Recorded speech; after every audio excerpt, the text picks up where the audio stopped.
श्री भागवत भगवान की है आरती, पापियों को पाप से है तारती। हरे कृष्णा। सभी भक्तों को श्रीमद् भागवतम के सत्र में हार्दिक अभिनंदन और सुस्वागतम। आज का हमारा विषय है श्रीमद् भागवतम के चतुर्थ स्कंद का 20वां अध्याय, चैप्टर 20 कैंटो 4। आज का विषय है महाराज पृथु के यज्ञ स्थल में भगवान विष्णु का प्राकट्य। कि महाराज पृथु जो सरस्वती नदी के तट पर, जो सरस्वती नदी पूर्वमुखी की ओर बहती है, तो उस जगह में ब्रह्मावर्त स्थान जो जिसे कहते हैं, उस ब्रह्मावर्त स्थान में महाराज पृथु 100 यज्ञ करने का जो व्रत लिया था, जो डिटर्मिनेशन लिए थे, लेकिन 99 यज्ञ करने के बाद जो अंतिम यज्ञ था, जिसको करने के लिए उन्होंने भरसक प्रयास किया, लेकिन इंद्र ईर्ष्यावश बार बार उस अश्व को, उस घोड़े को चोरी करके उस यज्ञ में विघ्न बाधा डाले, तो जिसके कारण वो 100 यज्ञ पूर्ण नहीं हुआ। तो 99 यज्ञ करने के बाद ही महाराज पृथु, जो पिछले अध्याय में हम लोग वर्णन कर चुके हैं, कि अपना यज्ञ करने का जो भाव था वो हतोत्साहित हो गया और नहीं करेंगे, ये भगवान विष्णु की इच्छा है, ये भाव लेकर वो वो रुक गया। तो ऐसी अवस्था में भगवान विष्णु उस यज्ञ स्थल में प्रकट हुआ, और वहाँ पर प्रकट होने के बाद साथ में इंद्र भी उनके साथ प्रकट हुए। तो जब इंद्र उनके साथ क्यों प्रकट हुए? इंद्र प्रकट हुए क्षमा मांगने के लिए। तो यहाँ पर भगवान विष्णु जब प्रकट हुआ तो महाराज पृथु को बोला कि हे पृथु, हे महाराज पृथु, आप धन्य हैं कि स्वर्ग के राजा इंद्र ने तुम्हारे 100 यज्ञ को 100 बार जो यज्ञ कर रहे थे, तो अंतिम यज्ञ में बहुत ही विघ्न डाला। तो वो अभी मेरे साथ आपसे क्षमा मांगने के लिए आए हैं, तो अतः उसे आप उसे क्षमा कर दें। क्योंकि जो महान व्यक्ति होता है, जो भगवान का भक्त होता है, वो दूसरों को क्षमा प्रदान करते हैं। तो हम मानते हैं कि इन्होंने बहुत बड़ा गलती किया, बारंबार आपके इस यज्ञ में विघ्न बाधाएं डाले, तो आपका कर्तव्य है, आप महान हैं, तो आप उनको क्षमा कर दें। ऐसा व्यक्ति जो परमात्मा तथा आत्मा के पूर्ण ज्ञान से, परमात्मा और आत्मा के ज्ञान को प्राप्त हो चुका है, ये प्राप्त होता है, वो भौतिक प्रकृति में रहते हुए भी उसके गुणों के द्वारा प्रभावित नहीं होता, क्योंकि सदैव मेरे दिव्य प्रेमा भक्ति में स्थित रहता है। तो यहाँ पर भगवान विष्णु पृथु महाराज को यही बता रहे हैं कि जो प्रेमा भक्ति, जो भगवान की भक्ति या आत्मा और परमात्मा के ज्ञान में स्थित होता है, वो किसी भी स्थिति में विचलित नहीं होता, डिस्टर्ब नहीं होता उनका माइंड कि क्या हुआ, अभी मेरा करोड़ रुपया था, अभी भिखारी बन गया, लॉटरी लग गया था, सब फिनिश, इतना बड़ा महल था, भूकंप के कारण चला गया। वो किसी भी स्थिति में विचलित नहीं होता। क्यों विचलित नहीं होता? क्योंकि वो जानते हैं ये सब नश्वर चीज़ है, नश्वर चीज़, नाशवान वस्तु, जो किसी भी टाइम पुतल पुतल हो सकता है। लेकिन जो प्रेमा भक्ति, भगवान के लिए जो हमारा प्रेम है, हमारा आत्मा से रिलेटेड है, कृष्ण भगवान, तो वो कभी नष्ट होने वाला नहीं है। तो जो इस ज्ञान को प्राप्त किया है, प्रेमा भक्ति को प्राप्त किया है, वो किसी भी परिस्थिति में विचलित नहीं होता।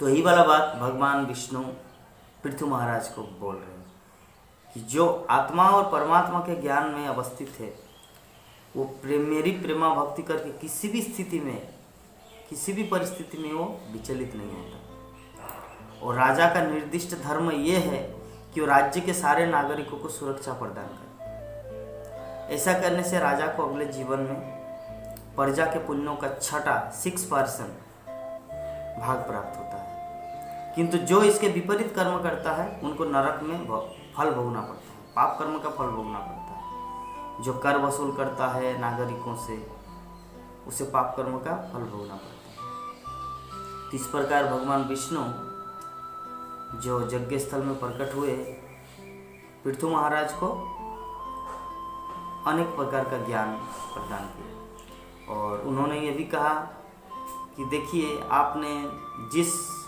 यज्ञ को करने के लिए इतना उत्सुक है, इतना प्रयास किए हैं, आप अपने लिए नहीं, आप दूसरों को भलाई के लिए ही कर रहे थे, लेकिन फिर भी जब विघ्न बाधाएं आए तो कोई चिंता की बात नहीं है। एटलीस्ट आप दूसरों की भलाई के लिए कर रहे हैं, ये सबसे बड़ी बात है। और इस प्रकार आपकी तरफ से किसी भी प्रकार का कुछ कमी नहीं है। इंद्र आपके घोड़े को चोरी किए, इसके लिए इसको क्षमा प्रदान करें। और भगवान उस स्थान से जाने, मतलब मैत्रेय ऋषि ने इस प्रकार कहा कि हे विदुर, जब भगवान ने महाराज पृथु को इस प्रकार समझाया, भगवान विष्णु ने पृथु महाराज को सब तरह से जो नॉलेज दिया, तो महाराज पृथु क्या किया, भगवान की सभी बात अपने माथे पर शिरोधार्य कर लिया। किंतु सामने इंद्र अत्यंत लज्जित हुआ कि मैं किस तरह का इंसान हूँ और यहाँ पर पृथु महाराज किस तरह का इंसान है। वो अपने आप को देखकर, स्थिति को देखकर बहुत ही लज्जित हुआ कि मैंने अपने जीवन में, इंद्र सोच रहा है कि मैं तो अपने जीवन में दूसरों का नुकसान ही चाहता हूँ, और देखिए यहाँ पर पृथु महाराज के इतना बड़ा क्षति हुआ, लेकिन फिर भी भगवान के आदेश को उन्होंने शिरोधार्य कर लिया। ये होता है भक्त। तो इसके कारण इंद्र बहुत लज्जित हुआ। तो भगवान उस स्थान से जाने ही वाले थे, लेकिन पृथु का आचरण, एक आइडियल आदर्श आचरण की बार बार सराहना करने लगा महान भगवान, और वहाँ पे रुक गए।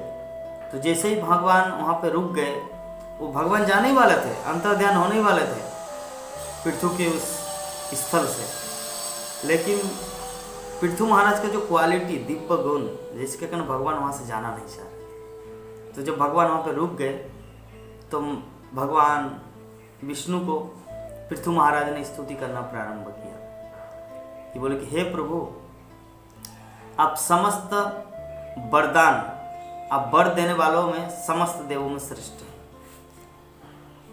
अतः हे प्रभु, मैं तो 10 लाख कान प्राप्त करना चाहता हूँ। कान 10 मिलियन, 10 लाख कान प्राप्त करना चाहता हूँ। 10 लाख कान मांगता हूँ आपसे, 10 लाख कान का वर मांगता हूँ। क्यों? जिससे मैं आपके शुद्ध भक्तों के मुखारविंद से आपके चरण कमल की महिमा का गान कर सकूं, गान सुन सकूं। पृथु महाराज, लोग जब भगवान प्रकट होते हैं तो क्या मांगते हैं? जो जिस तरह का मेंटेलिटी होता है उसी तरह भगवान से मांगता है। कोई धन मांगता है, तो कोई स्त्री मांगते हैं, तो कोई बिल्डिंग मांगता है, तो कोई लैंड मांगता है, तो कोई भूमि मांगता है, तो कोई राजा बनना चाहते हैं। लेकिन पृथु महाराज पूरा पृथ्वी का मालिक, राजा था। लेकिन जब भगवान विष्णु उनके सामने प्रकट हुआ तो क्या मांगे भगवान से? बोले कि हे प्रभु, आप मुझे 10 लाख कान प्रदान कीजिए। क्यों? क्योंकि 10 लाख कान प्रदान अगर आप मुझे देंगे तो मैं 10 लाख कानों से आपकी अलग अलग लीलाओं का श्रवण कर सकूं। क्योंकि आपके शुद्ध भक्त के मुख से जो आपकी महिमा का गान अमृत के तुल्य है, अमृत से भी ज़्यादा है। अमृत तो भौतिक वस्तु है, लेकिन वास्तविक अमृत तो आपकी लीला महिमा का कीर्तन है। तो इस प्रकार महाराज पृथु इतने सुंदर ढंग से वर्णन किया, भगवान की स्तुति की, और भगवान विष्णु स्तुति करके उनको वो आशीर्वाद दिया, वो वरदान दिए। तो इस तरह हम सभी भक्तों को अपने दृष्टिकोण को बदलना है कि हम लोग क्या चाहते हैं जिंदगी में। कुछ ऐसा चीज़ है जो हम लोग को बहुत ही सचेत रहना चाहिए कि कुछ ऐसा ना कर बैठे कि भविष्य में पश्चाताप करना पड़े, कुछ ऐसा ना करना पड़े ताकि ठग लिया जाए। हम ठगना नहीं है, अपने जीवन में चालाक बनना है। और कृष्ण भक्त होता है चालाक, और चालाक का मतलब क्या है? भगवान का शरणागति। जब भगवान के चरणों में अपने आप को शरण ग्रहण करेंगे तो ही है सबसे बड़ा बुद्धिमान। क्योंकि बुद्धिमान व्यक्ति भगवान की शरण ग्रहण करते हैं और मूर्ख भगवान से टक्कर लेते हैं। और इस संसार में जो भी अपने आप को बड़ा बुद्धिमान मानते थे, रावण, हिरण्यकशिपु, कुंभकर्ण, कंस, दंतवक्र, शिशुपाल, जरासंध, सब अपने आप को बुद्धिमान माने थे, भगवान से टक्कर लिया। अंत में परिणाम क्या हुआ? हार गए। दुर्योधन, कर्ण सब हार गए। और जो शरण ग्रहण किया, अर्जुन, हनुमान, द्रौपदी, प्रहलाद महाराज, सुग्रीव, विभीषण, ये सब भगवान की शरण ग्रहण किए, इसलिए ये लोग जीत गया। तो इसलिए हम सब का भी ये परम कर्तव्य है कि हम लोग भगवान कृष्ण की शरण ग्रहण करें। अगर हम लोग भगवान कृष्ण की शरण ग्रहण कर लेते हैं तो हमारा जीवन सफल होगा और प्रत्येक स्थिति में हम लोग जीत जाएंगे। तो आज का हमारा टॉपिक यही था, महाराज पृथु के दिव्य स्थल में भगवान विष्णु का प्राकट्य। तो यहाँ पर ये समाप्त होता है। आप सबको बहुत बहुत धन्यवाद श्रीमद् भागवत की कथा को श्रवण करने के लिए। और हम उम्मीद करेंगे आप लोग रोजाना इस तरह श्रीमद् भागवत की कथा को श्रवण करें। हरे कृष्ण। इस वीडियो को लाइक करें, हमारे चैनल को सब्सक्राइब कर बेल आइकन जरूर प्रेस करें हमारी न्यू वीडियो सबसे पहले।